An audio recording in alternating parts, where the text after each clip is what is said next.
আমরা প্রায়ই বলে থাকি ছেলেদের উপর অনেক দায়িত্ব থাকে, তাদের অনেক লড়াই করতে হয়। হ্যাঁ, সেটা একদম সত্যি। কিন্তু আমরা কি কখনো একটা মেয়ের মনের ভিতরে নীরব ঝড়টাকে চেনার চেষ্টা করেছি? শান্ত মুখে মিষ্টি হাসি রাখা প্রতিটি মেয়ের বুকের ভিতরে অনেক যুদ্ধ চলে। একটা পরের বাড়িকে নিজের করে নেওয়ার লড়াই, নিজের স্বপ্ন আর স্বাধীনতাকে বাঁচিয়ে রাখার লড়াই, আর নিজের চেনা মানুষকে হারিয়ে ফেলার ভয়। আর সবচেয়ে দুর্ভাগ্য জানেন কি, এই লড়াইগুলোকে জিততে গিয়ে অনেক মেয়ে শেষ পর্যন্ত নিজের অস্তিত্বটাই হারিয়ে দিল।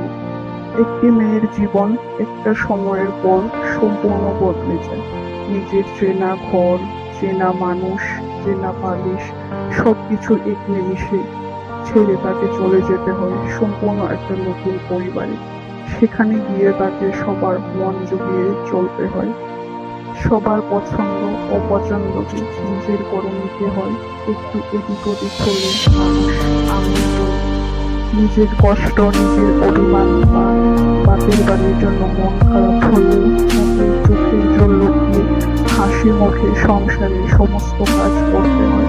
কারণ সমাজ শিখিয়েছে মেয়েরা হল সহনশীল, তাদের মুখ বুঝে সব সহ্য করতে হয়।